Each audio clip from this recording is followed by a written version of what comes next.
नमस्कार बच्चों. Yesterday we were seeing the part of the chapter that was city and writing and city life, and in this chapter we have seen the areas, the cities which were situated near temples, near imperial areas and near the center of trades. Here we will see how the other things developed in the cities and what were the social norms of the time. So the topic of the today we are going to see, that is scene and life in cities. Today we are going to study about scene and life in cities.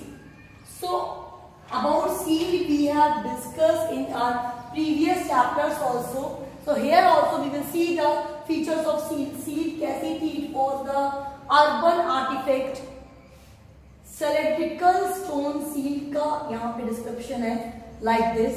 It was filled with stick. एक stick के अंदर and over wet clay. इसके ऊपर गीली मिट्टी से इसको cover कर देते हैं. And sometimes there is carving there also. So mostly जो सील का टाइप था वो सिलेंड्रिकल देखा गया. एक स्टिक थी, ऊपर से वेट कलर का वेट क्ले कवर था. क्ले कवर से वो फिल थी एंड ऊपर से इस पे कुछ कार्विंग भी होती थी जो स्किल्ड क्राफ्टमैन करते थे. So that was really a very important part and it was telling about the authority of the person who is supposed to send that. Now it was carved by the skilled craftsman and उस पे carving के साथ साथ क्या होता था? Name of the owner, his god, his official positions. वो उस सील पर उस ओनर का नाम, उसका अगर उनकी कोई ईश्वर है, उनका कोई सिंबल है वो सिंबल, और इसके साथ ही उस पर होता था उनकी ऑफिशियल पोजीशन का detail. So in such a manner the seal was made and it was very important part of the time. Urban artifact था. सिलेंड्रिकल स्टोन सील थी filled with stick and over with wet clay and carved with skilled craftsmen. So this was the type of seal which was found at the time. Apart from that, we will focus on the life of cities. City life क्या थी? जैसे अगर हम आज देखें तो हमारे यहाँ अलग अलग तरह के शहर हैं. छोटी सिटीज होती हैं, बहुत छोटे कस्बे होते हैं, डिस्ट्रिक्ट्स होते हैं, विलेज होते हैं, मेट्रो सिटीज होती हैं, and every city is having different culture. हर शहर का एक अलग कल्चर है, वहाँ के अलग नॉर्म्स हैं, प्रैक्टिसेस हैं, रीति रिवाज हैं, लोगों का वे ऑफ स्टाइल अलग है. सो उस समय की अगर हम वे ऑफ स्टाइल की बात करें तो एक चीज वहां हम देख सकते हैं कि most of the things were in the hand of very small group. बहुत छोटा क्लास था जो रिच क्लास था, जिसके पास सारी सुविधाएं थी and it was full flashed with all facilities. जो चीजें बड़ी की गई which were precious, it was with the queens and the kings. उर जो सिटी थी इसके बारे में हम इसी चैप्टर में डिटेल में पढ़ेंगे.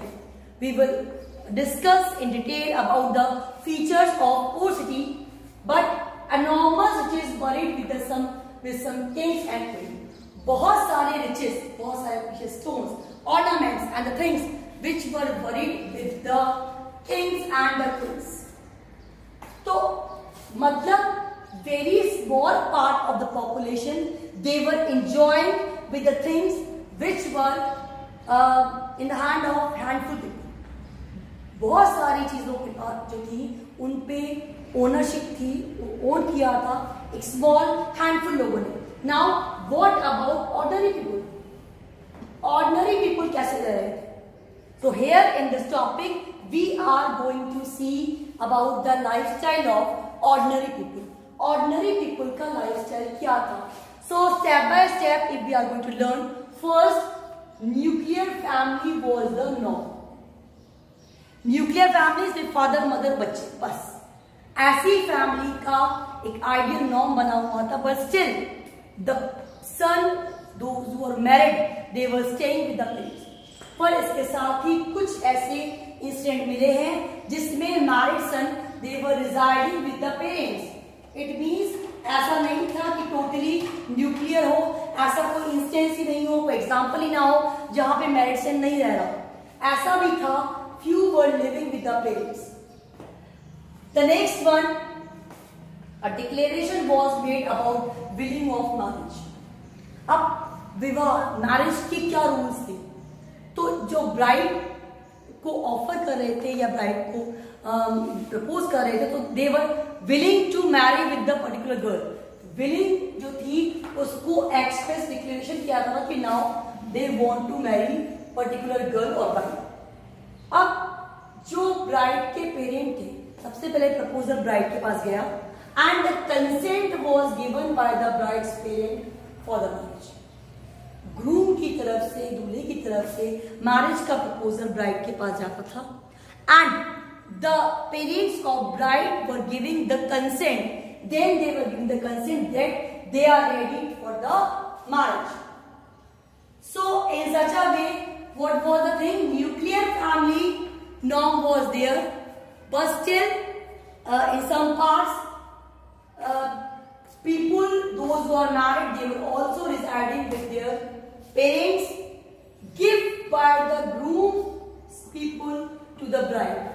अब दूल्हे की तरफ से ब्राइड को कुछ गिफ्ट दिए जाते थे एंड गिफ्ट्स वर एक्सचेंज, मतलब ग्रूम की तरफ से गिफ्ट है तो ब्राइड को मिल जाएगा, ब्राइड की तरफ से है तो वो ग्रूम को।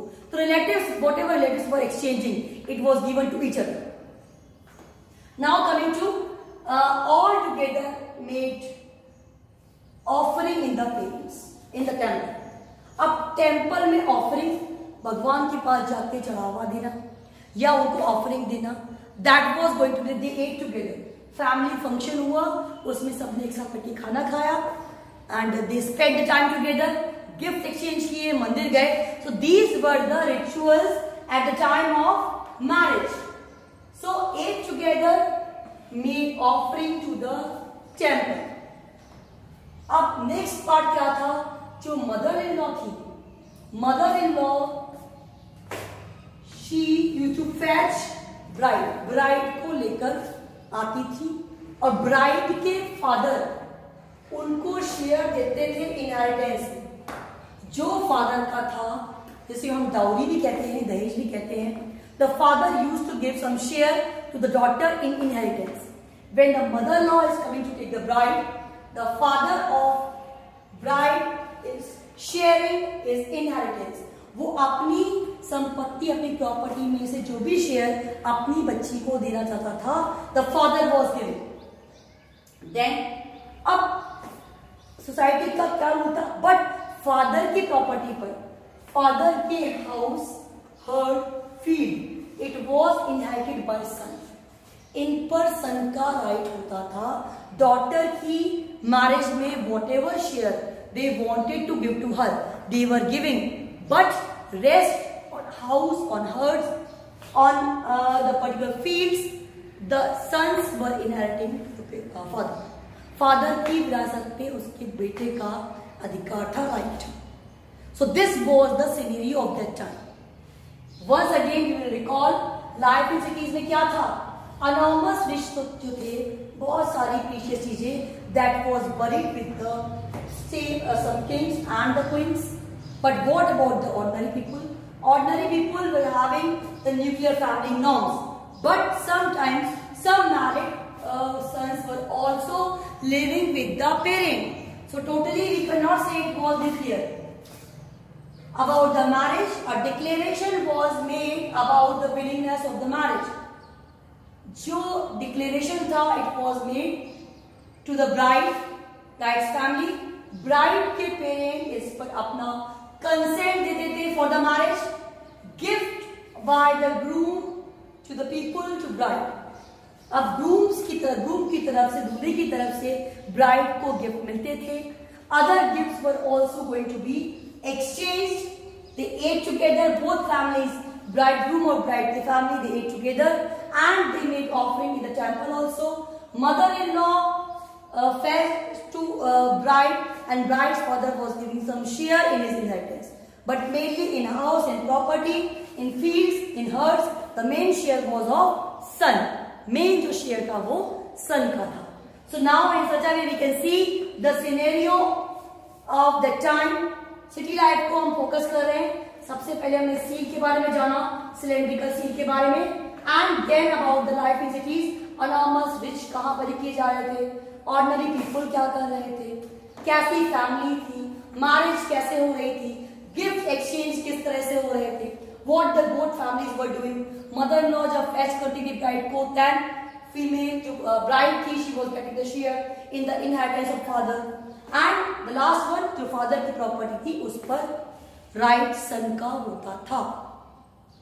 So this was the scenario of the time कि किस तरह से वहां का social norm, social culture run कर रहा था। So many things are happening today also.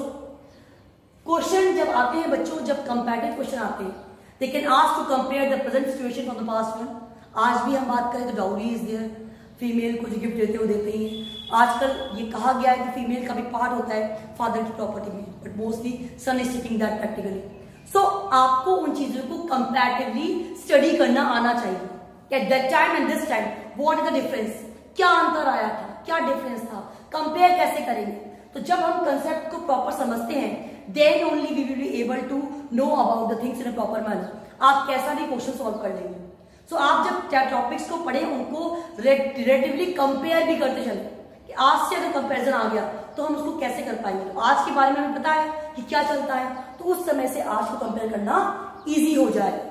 So these were the things which need to be remembered by you, and you need to read the topic from the book also. The things will be more clarified. आप book में से भी उस topic को clearly पढ़ें, सो आपको चीजें और अच्छे समझ में आ जाएंगी। So I will send you the video regarding the norms, social norms of the time, how the things were burning their precious things, how the things were going on, how the marriage was going on. इन सब के बारे में I will send the link. You need to see the link. Previously also I sent the link कि लोग कैसे रह रहे थे, cities कैसी थी, तो आप उनको देखें। तो when you will visualize कि हाँ ये जगह होती थी, हम तो नाम बता रहे हैं उर ये था, but जब उर सिटी को आप देखेंगे then you will come to know कि actually वो लगती कैसी थी, क्या उसके प्रॉपर फीचर्स थे। So when you will visualise the things from video you will understand the things in more proper manner. So do watch the video, whatever I am going to send you, I will send some question from this particular topic also.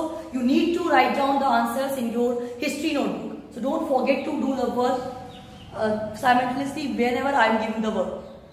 Topics में question क्या बन सकता है, seal के features आ सकते हैं, what are the main features of seal, life in cities कैसी थी, ऑर्डिनरी पीपल का क्या वे ऑफ लिविंग था, फैमिली का जो टाइप था वो क्या था, न्यूक्लियर की जॉइंट थी। So in such a manner any question can come.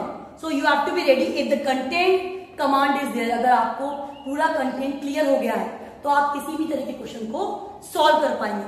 So do read in that manner, do study in that manner, wherever the question is coming from, wherever you will be able to answer. आपको उसका answer आना चाहिए।